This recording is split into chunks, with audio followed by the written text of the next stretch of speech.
Hi, good morning, everyone. Welcome to our 9 o'clock session here at our Datamark virtual conference. Don't get even, get mad. Don't get even, get mad. Look at that. Look what I did. Don't get mad, get even.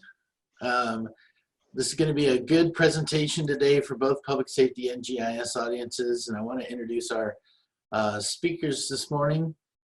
First is Brian Brady, who's out of Florida.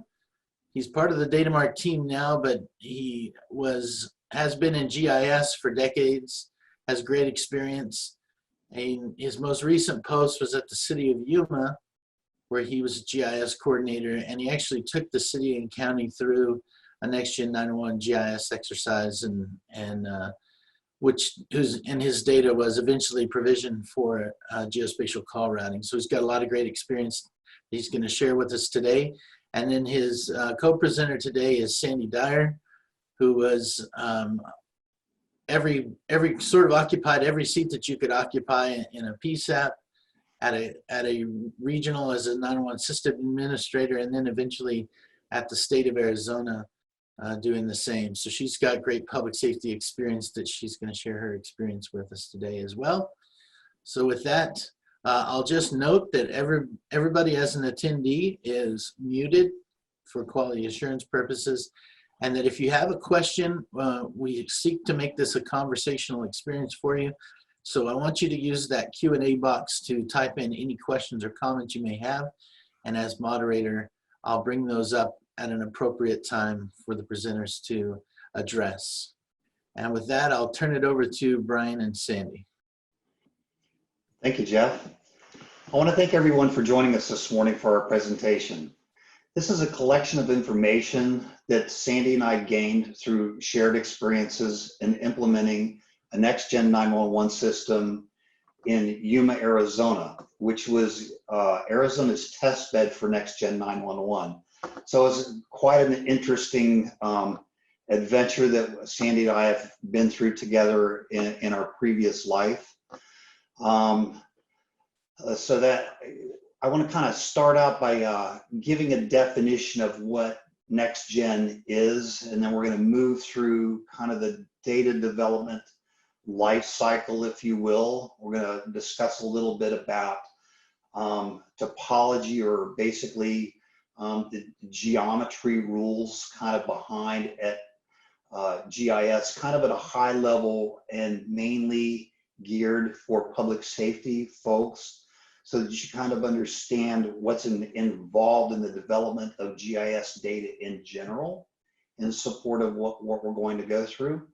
So with that, let's just go ahead and get started because we have a lot of material to cover. So one of the many design features inherent in the National Emergency Number Association's GIS Data Model is that it presents to you a series of attributes or qualities that collectively describe the location of a given map feature. For instance, if we were to think about viewing our data within a map, and the scale of that map was set to view the entire Earth, this hierarchical or attribute structure would denote and would start out at the country level. And that provides some level of context to where we're talking about on the face of the planet that data belongs to. Beyond that, it provides additional attribute values that specifically relate to the state, the county, the municipality, subdivision, and all the way down to a building, room, and seat. So kind of like this simplified cartoon, we're trying to get down to this level where and as appropriate in our GIS data sets. The NEDA data model was also designed with another very usable characteristic, in that the addressing is parsed or broken out in two different ways. Once to support legacy systems, and these systems may not even be limited to your current E911 or computer-aided dispatch system, but they could be any business system. The second way addresses are broken out is to support your next-gen or the next-gen standard itself. And this breaks down addresses into many more subcomponents than the legacy portion of the data model. Why are addresses described in two ways? This multi-parsing of civic addresses into legacy and next-gen helps to support your existing investments in your current business systems, and at the same time, while you're attempting to transition to the next-gen 911 environment. Now, you may have heard that the primary purpose of next-gen 911 is to route an emergency call for service. And yes, this is a true statement. However, I'd like us all to take a step back for a moment and think about the broader use of addressing within our organizations and what transitioning to next-gen 911 really means to your jurisdiction as a whole. Two of the most recognized representations of addressing are address points and road center lines. And these are presented to us as map layers, but they're much more than just graphic representations on a map. It would seem that GIS feature classes, or more commonly referred to as map layers, are consumed to build indexes or lists. Address points and road center lines are two examples of sources for addressing indexes such as the emergency call routing and location validation function. These two examples of indexes are only of value, though, if the quality of that data can be classified, defined, or described.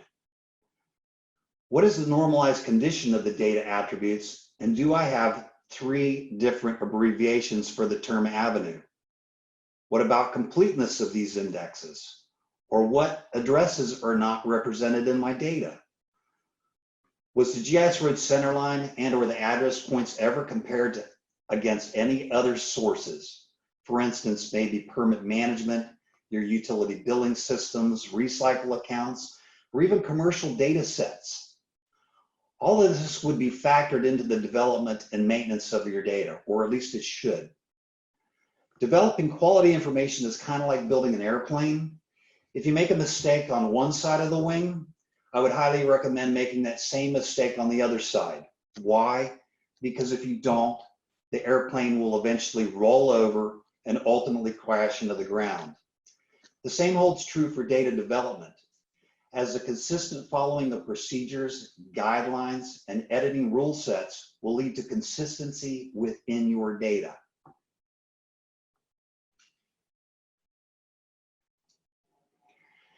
Next-gen 911 data development requires a bit more thought and consideration than just who our currently legacy system stakeholders are. In a legacy 911 world, data development only requires us to interact with the agencies in our county. It didn't really matter if our map data along with our borders didn't match our neighbors. It does matter though in next-gen 911. Our adjacent jurisdictional neighbors are now our stakeholders in our systems, as well as we are stakeholders in theirs. Geometry or features that should be coincident between agencies must be mutually agreed upon, created, shared, assessed, debated, and retooled to avoid overlapping or just disjointed data sets when all of these data sets are ultimately spliced together. Common boundary development and agreements on the demarcation or point locations where road center lines terminate must mutually be considered the same point location that is depicted by your neighbor. This can be a daunting of tasks, the most daunting of tasks, but I can bet that most GIS divisions are facing and struggling with a much more difficult problem than common boundaries. And it's a problem that will be accentuated when implementing a next-gen 911 system. My experience building data for Arizona's next-gen 911 testbed in Yuma taught me over and over again how hard it was to consistently take in data from multiple agencies and integrate it without making certain assumptions. It became obvious pretty quick that we needed a system, an application, or something that would mitigate the issues with integrating data together. Something that would completely remove the risk of misrepresenting another agency's data in both the initial development of that data, as well as it would support ongoing updates provided by the various addressing authorities in our county. We needed something to help us manage change. We needed a common operating picture and a single source of management for the production mapping system. Aggregating or combining data together from external providers can be a risky task and can be the most challenging aspect of data development and maintenance in general. Competing requirements, skill level differences, and accommodating individual technical capacities can be challenging. Without a common system in place, the whole process of change management becomes difficult and suspect. Also, any individual applying a provider's update may make various assumptions through interpretation and, or worse yet, transcription of the data provided just to get the data in the system. And when that information is ultimately used, the data provider risks not having their information correctly represented. Change management, as related to the next Gen 9-1-1 environment, is the most difficult problem facing GIS departments today. Communication is key, and GIS departments need access to application-specific systems to facilitate this change. A common operating picture is one of the many critical components to a next-gen system. This piece of the system should be accessible to all stakeholders, and it should reflect final production data. Closing the feedback loop is also very, very important. Providers need the ability to notify the aggregator or the person receiving that update when that update is ready to be incorporated into the system. And it also helps when the aggregator can notify the supplier when their updates have been incorporated, as well as any deficiency or failed attempts at updating that information in the system. We've commonly seen what we used to refer to as drive-by work orders in 911. A dispatcher may note a particular address that didn't work in their system. They may put that on a sticky note, hand that to you in the hallway for you to resolve. That represents something that does not provide a feedback loop, and it's a very poor mechanism for providing that feedback that is needed in that process to make sure that the data is resolved correctly. So let's take a look at some of the challenges associated with the process to collect, resolve, maintain, and share data throughout the data supply chain. In the previous slide, we hinted that there was a need for a system, and more specifically, a system accessible to all stakeholders. Data providers are generally considered the source for records of authority. As an example of this is a single municipality that has both an addressing authority and a GIS division that provide addressing information to a county for the purpose of updating a master address database.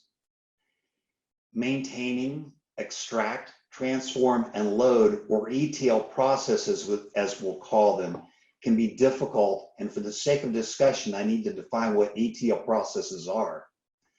Extract, transform, and loading are basically subcomponents of an overall system that evaluate individual data elements, potentially normalizing or modifying the data in some form so that that source conforms to standards, and then they can be incorporated as results into the target system that we're pushing these changes into. These models or snippets of code are necessary in that they provide a consistent and standardized mechanism for the conversion of data. This is critically important, as the import process is performed by the aggregator needs to be consistent to support their ETL processes so that consistency can be preserved. In other words, we need to have this be supplied data that is consistent in order for us to incorporate or integrate that data consistently. NENA, or the National Emergency Number Association, recommends that data errors be corrected within something like 3 business days after they're identified, maybe by somebody in your PSAP or somebody else. Think about how this is currently working in your agency today.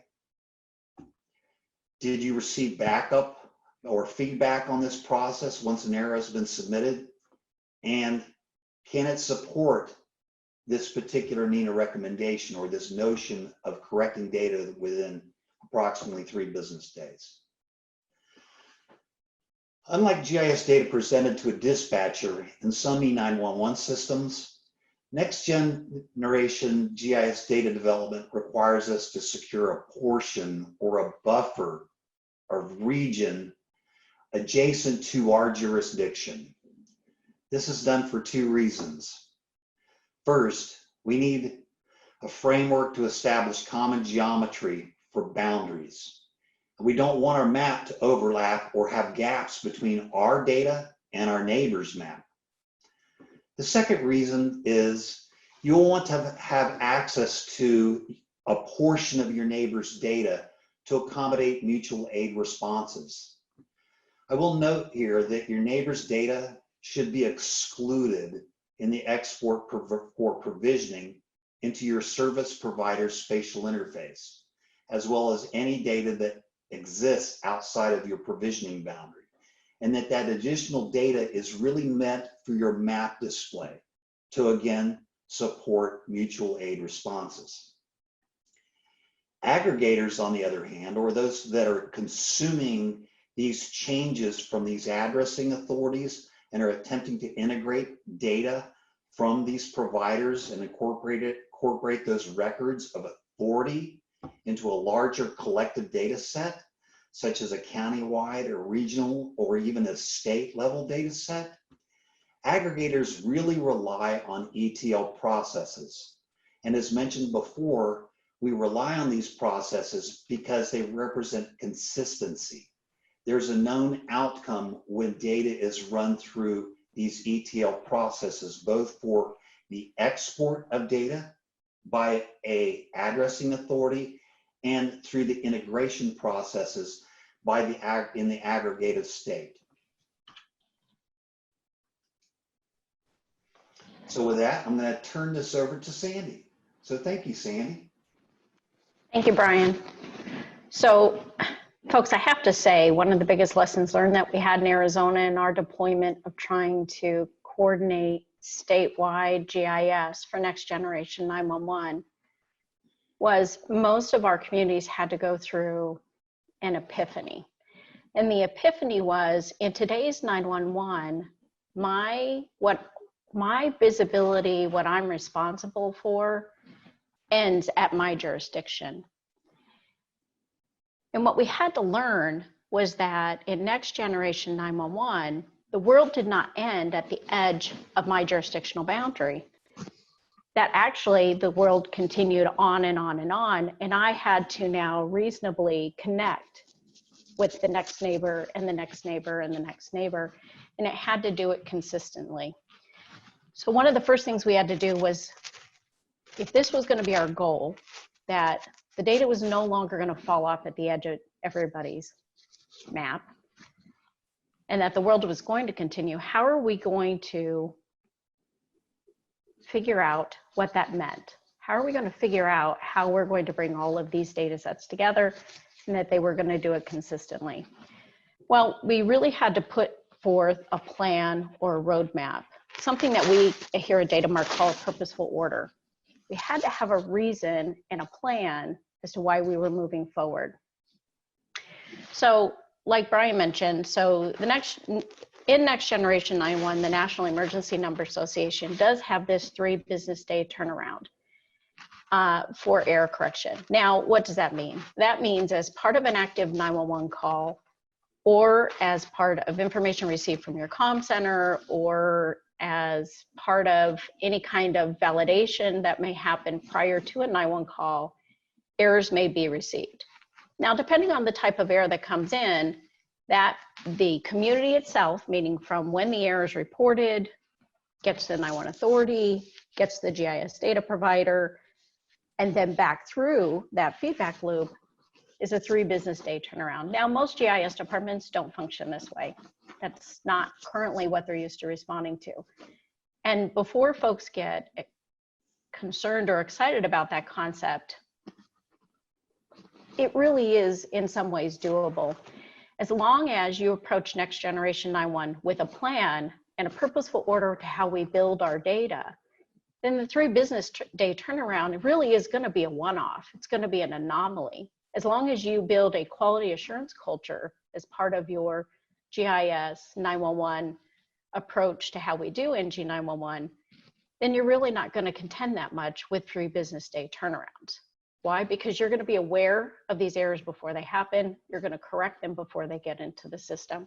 So when you hear things like 3 business day turnaround, realize that these are mitigatable risk as long as we have good processes. And how do we do that? We do that with a purposeful order. Now, your purposeful order on how you do things is really going to be up to you. It's going to be up to where you're at, where your GIS is at, the relationships that you already have in place, and whether or not there's a full understanding of next generation 911. Now, in order to minimize errors and to ensure that the GIS data can perform what's needed for 911, we recommend that you develop a purposeful order to your data development. Sorry, excuse me. So again, a purposeful order is going to create for you a roadmap. It's a workflow, a process to data creation, remediation, quality, and ongoing support. Now, in this simple graphic, we represent a general process that GIS staff and 911 providers can follow for GIS data readiness for NG9-1-1. But again, this is going to be different depending on your general state at the beginning of your roadmap. From if we were to decide today that we were going to build a roadmap on how I'm going to get there, really is going to be contingent on what you already know and what your current status is. Now, throughout this purposeful order, GIS professionals should be coordinating efforts with their 911 authorities in order to understand the needs of 911. Frankly, there may be some decisions that may not be a historic GIS decision. There are quality control concerns, requirements of the GIS data that are specific to this business need. And it will be important that a GIS data developer communicates with the 911 authority to properly understand that. I cannot stress that enough. Now, let's be realistic. Yes, GIS data providers, this is just GIS. Even next generation 911 GIS is just GIS. And yes, public safety folks, this is what your GIS data providers do. But it really is imperative that the 2 of you are going to be speaking to each other. So if public safety folks, if you don't know your GIS data providers or GIS data providers, you have not built those relations with your public safety professionals, please, let's get that started.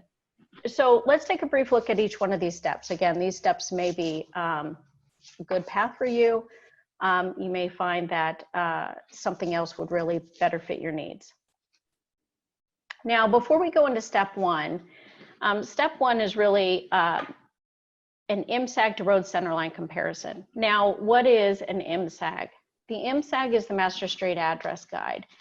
The Master Street Address Guide is the database that supports 911 calls today. So basically, it's a series of address ranges, low to high, house numbers, a prefix directional, north, east, southwest, the street name and the street suffix, main street, community name. And then we also have assigned to it what's called an emergency service number. And the emergency service number actually informs the 911 network for this address range. This is where you route that 911 call. This is the proper 911 Center of Public Safety answering point, a PSAP. Now, in the MSAG to road centerline comparison, so in this graphic here, what you see is an MSAG, or a representation of an MSAG on the top and a road centerline on the bottom. The first step of this purposeful order is to actually compare the two of these. An MSAG to road centerline is where you are comparing the MSAG database to the road centerline GIS layer. The goal isn't necessarily to synchronize the data sets, but to compare the data sets. Both data sets can contain errors. So the MSAG's been around a very long time. It's probably gone through multiple hands at a local level. And there's been changes on how we maintain the MSAG as a whole. And then GIS kind of goes through the same iterations. Now, if you talk to MSAG coordinators, they're gonna be like, yeah, I feel really good about my MSAG here, but maybe not here. And your GIS data providers are gonna be the same way. They're gonna be like, I don't really wanna show you my GIS because I don't know how really good it is. Well, let's try this out, but I'm gonna be completely embarrassed. It's almost like everybody's revealing their dirty laundry, right? But you actually need to compare the two. We don't necessarily want to synchronize the two though, knowing that both data sets have errors in it. If I synchronize this database with errors and this database with errors, guess what? I get another database with both sets of errors. So it's not really a synchronization process as much as it is a comparison process. I'm so sorry, folks. I promise it's allergies. Now, an MSAG to road centerline comparison can help provide some clarities to many things.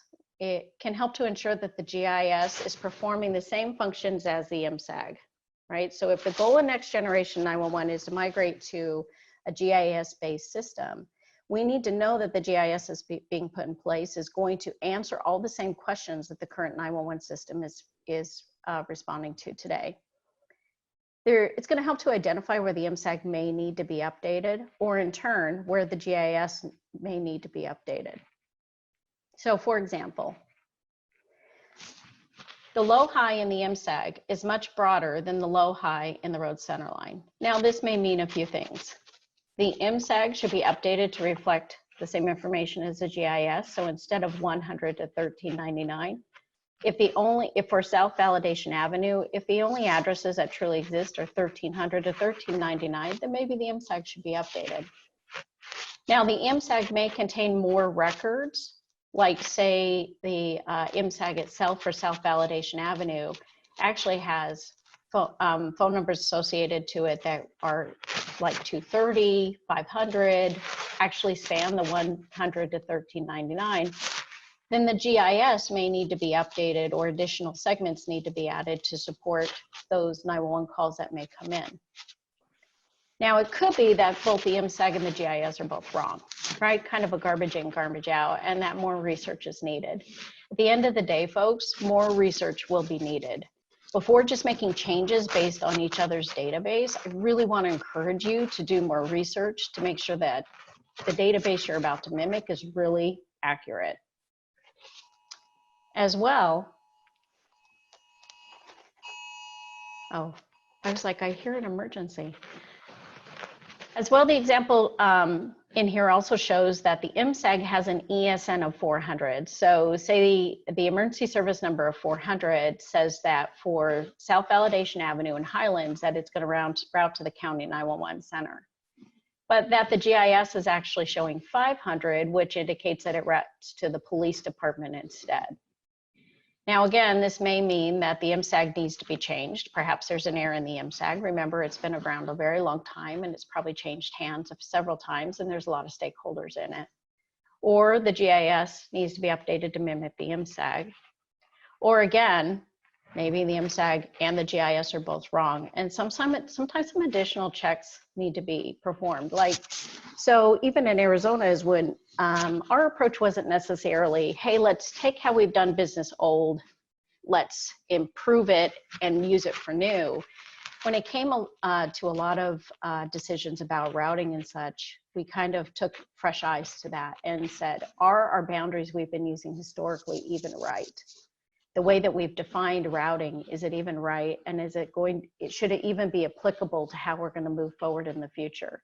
So we started, frankly, from scratch. I'm not saying that you have to, But if you have a lack of confidence in your databases, please just take the time to do the research.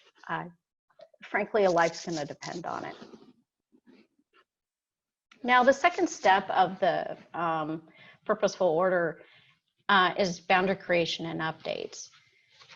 Now, your boundary creations in themselves, again, it's going to be up to you. For us, it was a holistic idea of let's start over, let's take a look, let's get better information about what the boundaries are out there, who the responders are, what those boundaries should look like, and how we build our map. It doesn't have to be your process. You can take what you already know and start from there. It's really up to you.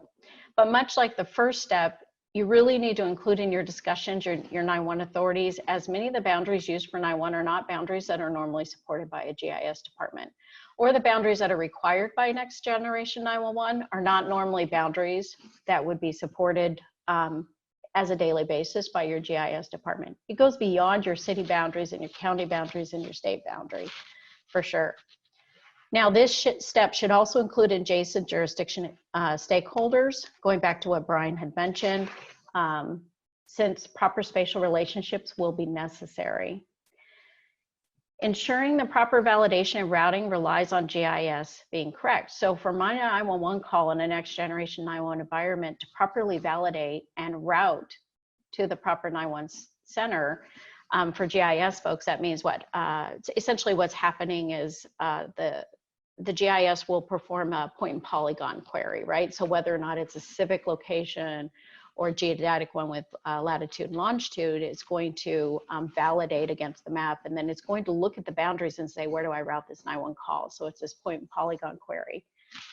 So regardless of whether or not you're talking about boundaries, road center lines, or address points, we really have to have this level of quality as we drill down through the GIS to make sure that how we're routing that call and the validation that is occurring is true, is just true, regardless of the boundary that's going to support the 911 call. So, for example, in this example here, we have response area A and response area B, and you have this road center line cutting through the middle. And for GIS folks, they're probably like, wow, that's really quite the graphic. But it's a simple illustration of what we're trying to talk about here. Now, in the next generation 911 environment, should a 911 call have to plot on the road center line, say there's not an address point to support the address that came in, or say it's a wireless call and it's latitude and longitude, it's going to hit that overlap. In this type of overlap scenario, it's not sure if it should go to A or B. Should I go to the county or should I go to the city? It's going to route to one. Perhaps there will be a rule in place that says in these type scenarios, go this way or that way. But if our goal with next generation 911 is to route to the proper PSAP the first time based on the caller's location, we really want to ensure that this overlap doesn't exist. If we ensure the proper spatial relationship exists, the boundaries properly line up, and the road is updated with the correct attribution to show that each side of the road resides within different response boundaries, we can more accurately route the 911 call and the emergency response. Now, step 3 is data normalization. Now, for public safety folks, data normalization is kind of a fancy term for saying, hey, are we being consistent in what we do? So you know how you enter things into CAD? And depending on what kind of rules you have in your CAD system, you'll find avenue spelled AV, AVE, AVN. You'll see it's completely spelled out correctly. There'll be misspellings, and this happens all the time, whether with, you know, the street name, how someone spells a last name. If there's a lack of conformity in your CAD system, when you actually go to run reports or you go try to find the records you want, it could be in there and spelled incorrectly. So data normalization is really just summarizing all your data itself, reviewing it, and deciding what is going to be that standard way we're going to do business. Now, in next generation 911, in the GIS data model, as Brian pointed out earlier, there are elements to support both legacy and next generation 911. Legacy will allow you to support the abbreviated fields that you use today. In next generation 911, those fields are spelled out. In our experience, through our efforts in Arizona, we found a value from a GIS and a public safety perspective of just completing all the attribution in the data schema. The legacy components of the data schema are going to be used by other business needs. The next generation, the I3 portions of it, are going to be used by next generation 911. As long as the data set's complete, then you're going to be able to meet every business need that's out there. So I really want to encourage you to take the time to complete all the attributions as much as possible. Now, the fourth step in this purposeful order is an ALI to GIS comparison. The ALI is the automatic location identification, and in more generic terms, it's the telephone subscriber's address. It is a civic address assigned to a landline telephone. Now, by comparing the ALI to the road center line and to the address points, we can help to ensure that an existing telephone line will be supported by the GIS. Now, what's complicated about supporting or actually doing a comparison from ALI to GIS is that, as everybody knows, landline telephone numbers are decreasing.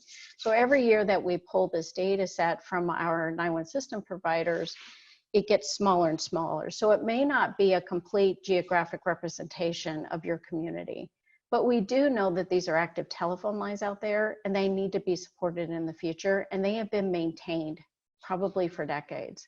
So it's a really good resource to be able to test out your applicability of your GIS data in a next generation 911 environment, although it may not be the most complete resource.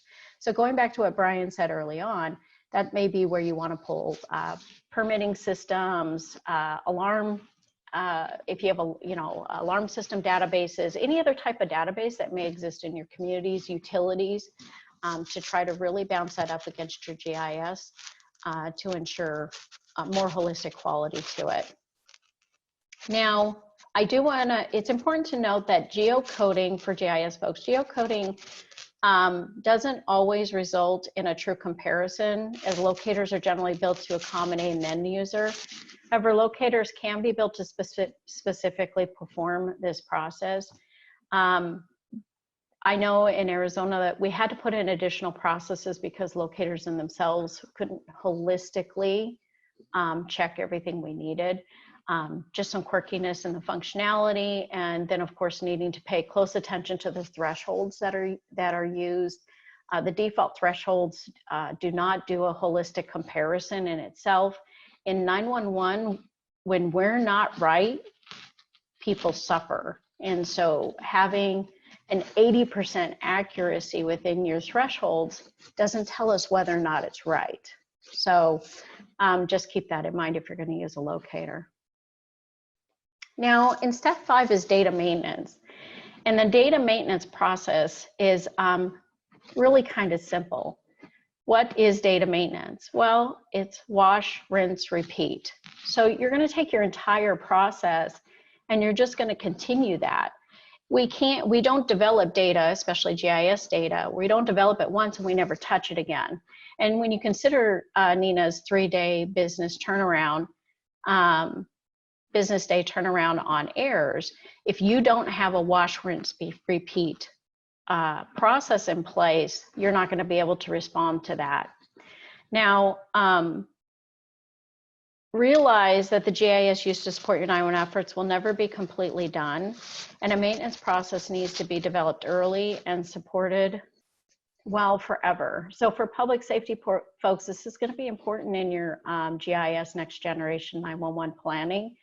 While funding and resources are necessary to get the GIS ready for next generation 911, it will be so important that you add the planning on how the GIS will be maintained in the future forever as part of your planning for NG9-1-1. Grants are always great to get your data up, validated and running. You need a long-term solution to keep it running, knowing that GIS in the future is going to be your 911 network. So how do you support a data maintenance step? Well, you can do this with the proper data supply chain. Now, a data supply chain is indicative of the people, the workflows, the processes, the agreements, the systems, whether it's software, communication methods, whatever the system may be that supports your GIS data. And it's not just about your GIS data, it's about all the stakeholders involved in trying to bring that GIS data together to make a holistic, a complete map, if you will, for NG9-1-1. Your data supply chain can be very complex, or it can function within a common operating picture that brings all those elements together under one roof, if you will. Now, the data supply chain is going to be relative on how you do business in your community. So, for example, in this graphic here, if local 911 GIS data providers do not communicate with the state directly, but would communicate to the county, and the county would communicate to the state itself, those feedback lines between the locals and the states wouldn't be there, right? So this is just one representation of what that may look like. Now, more and more efforts for next generation 911 are going to have broader stakeholders, and you're going to find that one of those broader stakeholders are going to be your state. So where you may not have functioned that way in the past, say you're a home rule state, or you as a community have had 911 but nobody else has, realize as we progress with NG9-1-1 that the state is going to be one of your biggest drivers and probably one of your biggest champions. And so you may want to consider as part of your stakeholder outreach, reaching out to those folks. And I'm not just saying that because I came from the state 911 office. I mean, I started at the PSAP and went to the county level and then to the state. And I have to say, consistently through my career, what made us successful from a 911 perspective was the relationships that we had and the continuity in how we did business. Now, your data supply chain will be informed by the stakeholders involved in your NG9-1-1, whatever that looks like. The workflows and processes that are put in place, folks, I cannot stress enough how much you need workflows and processes. Folks, we live and die by our workflows. If something's going wrong in your data supply chain, I can guarantee a workflow is broken or someone isn't aware that they actually are part of that workflow. Understanding the elements functioning within your data supply chain is going to inform you on how best to move forward. But you're not going to know how best to move forward unless you actually take the time to figure out what this looks like for you. Brian? Hey, Sandy and Brian, just before you get started back, I want to acknowledge that there's a question in the question Q&A box. It's a really good question, but I think it's going to take you a minute to answer. So if we have time at the end, I'm gonna bring it back up. I just want to make sure you guys know about that. Thank you, sir.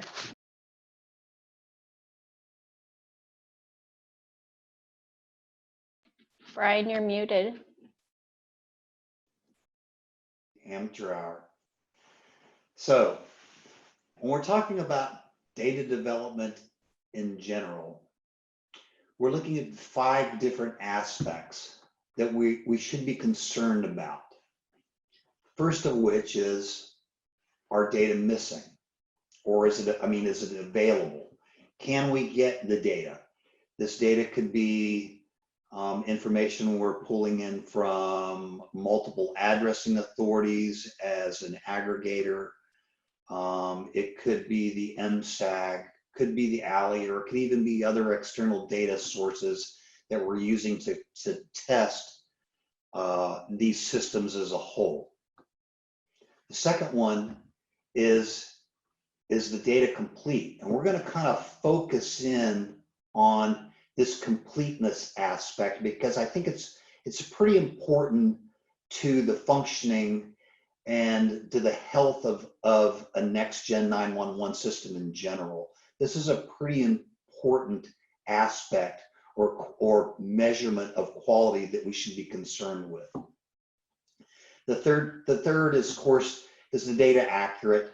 We're all concerned about that. Accuracy has different components and different meanings to those of us who work in the world of GIS. The fourth is the timeliness of these data updates, or can we get our hands on this data when we need it? The answer to that, in short, for some of us anyway, is no.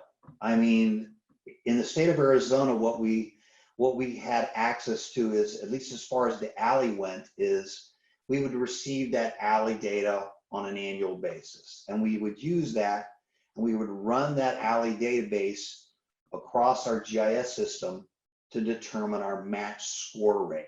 Are we in compliance? Am I keeping Sandy happy? Can I account for, as close to 100% of those addressing records in the alley database as much as humanly possible? And of course, the fifth, which is also one of my favorites, is consistency. This is developing consistency within a data set is an extremely difficult thing to do. And Sandy talked at length about this, about establishing these processes and getting buy-in from all the stakeholders so that as data flows into these collective data sets, there's a level of consistency. You don't end up with a lot of outliers in your data. The idea is to reduce those outliers in the system. So we're going to focus in on completeness of data. And what that really means, the completeness of data and how that relates to this 98% synchronization, or this 98% match rate that we're attempting to achieve. Sandy had mentioned that alley databases, the notion of alley databases, are getting smaller every year. And we realized this in UMA, in that when in supporting Sandy through the transition into E9-1-1, and then in turn subsequently into the next Gen 9-1-1 environment, it became really obvious every year that we were receiving this data over the course of 7 or 8 years, these alley data sets were getting smaller. And it was really of concern because the alley is ultimately really used as a test of the health of that data. So we started looking around. It's like, well, what other information besides the alley can we use to run through and test this? Something other than the alley information itself. Well, what we did is we started turning to local sources. We started looking at utility billing systems, permit management, any system, any city business system or county business system that stored addresses, assessors' offices, things of that nature. And what we found was pretty interesting. In the course of ingesting these data sets and working with the owners of these ancillary business systems, we came to the conclusion that there was a lot of openness and to the notion of normalizing the addresses that existed within those systems. So why was that the case? Well, in GIS, we commonly model data within these business systems in GIS. We take raw addresses and we create an additional spatial component. We turn those records into points on a map. We analyze those points on a map. We may publish that data in some respect. So the process of evaluating that data not only benefits the GIS data set for Next Gen 9-1-1 in general, in that it affords us the ability to identify missing information in the GIS. At the same time, we have the opportunity to normalize data in these ancillary databases so that when we're called upon to perform these analysis outside of the next-gen 911 world. In other words, we're looking at the classification of permits for the last 30 days.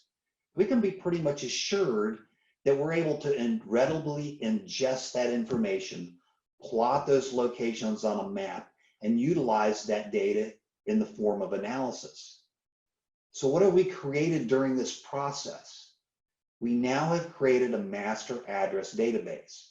GIS, the address points itself, and even the road center lines become part of that master address database. It becomes the center or the hub for addressing in general. It becomes a source for normalization of address strings throughout the organization.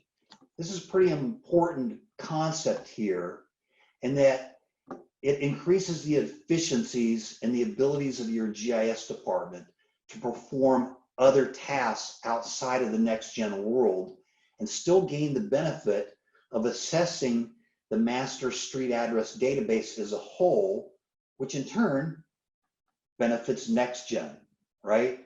We're identifying missing information in the system. So let me show you a little example on the next slide of what this looks like. And I don't expect you to understand what you're seeing here, but this is an actual functioning model that I built in Yuma. And this model was replicated over and over and over again for each business system that we incorporated as test to look for missing information. The only thing that you need to understand about this model is that it accepts source information, right? I can pull permit information, run it through this model. It's going to go out and look at the master address database, and it's going to say, yes, this address exists, or this particular address is the record for this particular record has been modified in some respect, so change it, or this record has been deleted, so remove it. But that's not what was really important here at the end of the day. At the end of the day, what was important was what addresses didn't work. So this particular model, as it runs through this evaluation process, it keeps a running tab in an Excel spreadsheet of anything that didn't work, and then it would email that at the very end of the execution of this process to both the GIS department and the system owner for that ancillary system. So it gave them an opportunity to come together over that list, say maybe first thing in the morning, and discuss the 2 or 3 addresses that may have fell through this process and figure out, is GIS just flat missing this address record?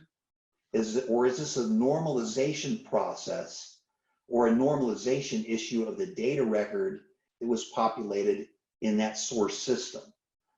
So the end result, in short, was a mechanism or a feedback mechanism that allowed those 2 people to come together and mutually agree on an acceptable solution for that issue.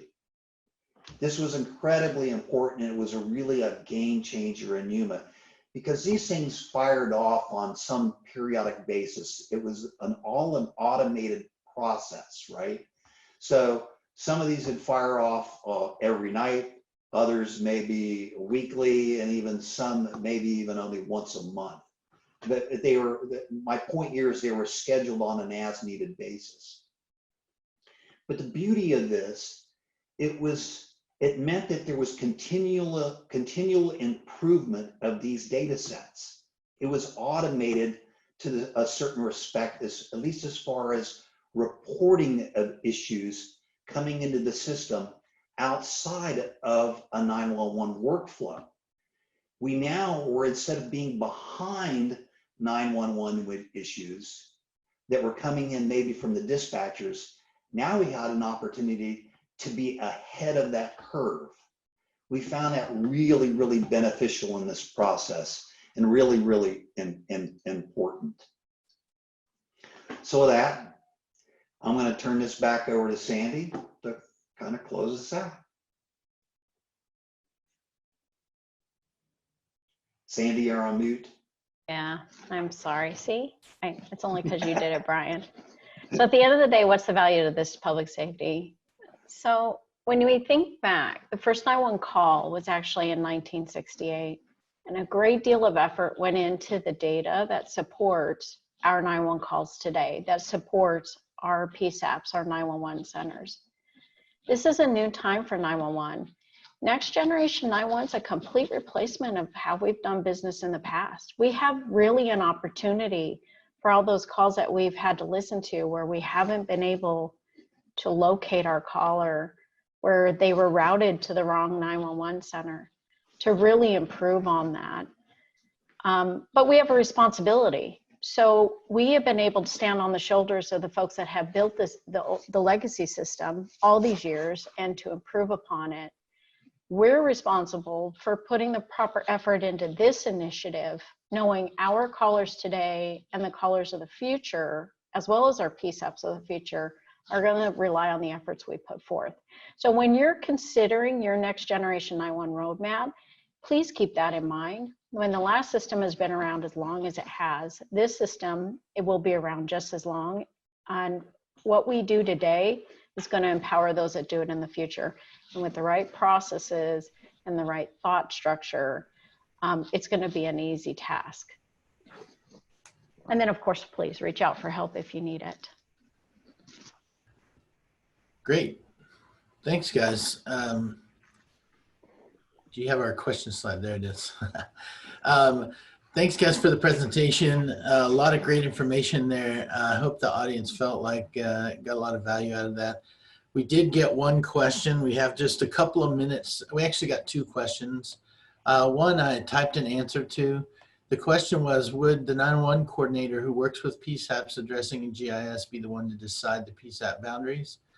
I typed an answer to it, but ultimately the 911 authority is responsible for the existence of and the quality of that data. And so in some sense, it's true that they would need to answer that, they would decide those boundaries.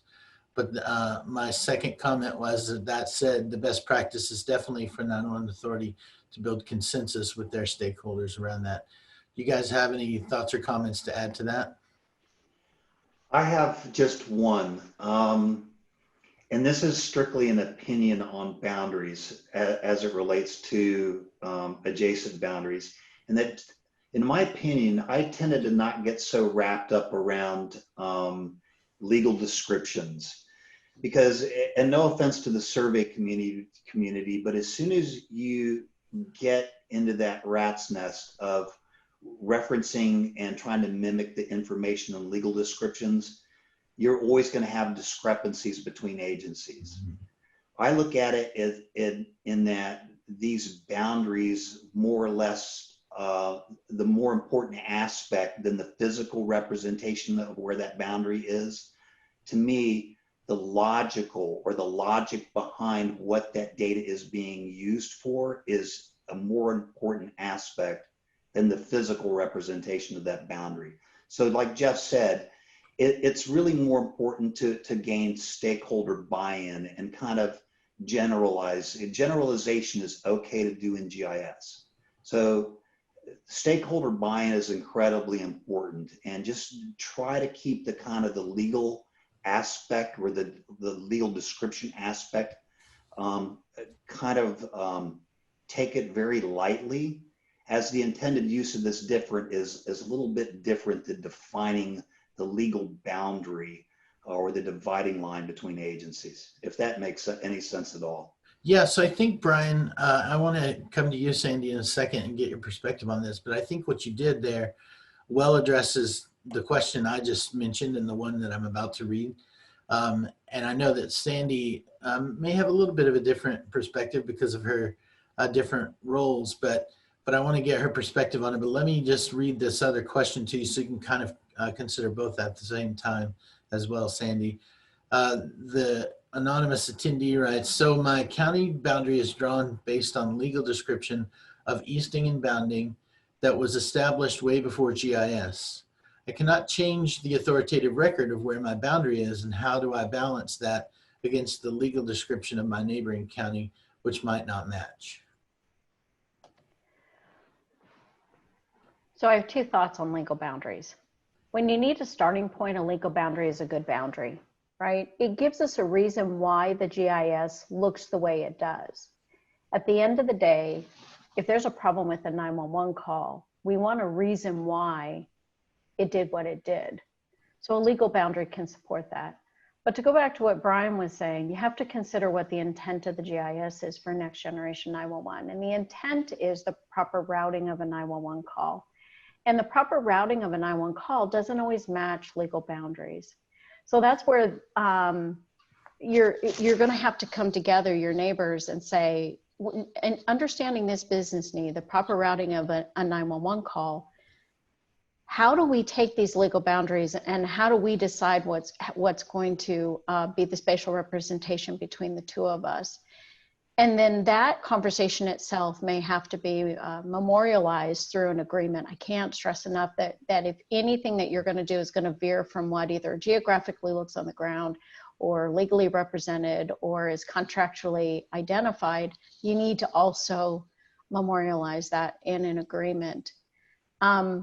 Sometimes deciding on a common framework in Arizona, our GIS folks decided that, you know, the best way for us to not squabble or fight over what will be the boundary is to just say, okay, well, we're going to use the statewide county boundary. It's not intended to be a legal boundary. It's only being used for 911 purposes. And the 911 purpose here is to ensure continuity between our borders. Now, that was a grassroots effort. It was communities that decided, hey, I'm going to do this, reaching out to the next one. Are you willing to agree to this? And then it was centrally maintained by the state office and with communication with the state land department. But sometimes that's really what you have to keep in mind is, yes, I'm going to start with this because it's appropriate, it's defined, and it mitigates risk. But we also have to color it, if you will, I hate to use that term, with what is the intended use, which is true of every GIS data set. Great.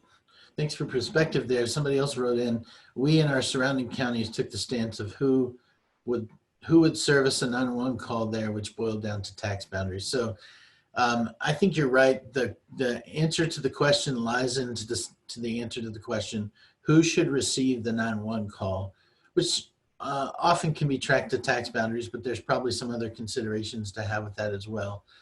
So, all right, well, listen, guys, I really appreciate your presentation here. I appreciate everybody in the audience for sticking with us through the questions here. We hope it's been of value to you. And we're going to go ahead and end this one so you can go to the next session. Everybody have a great day.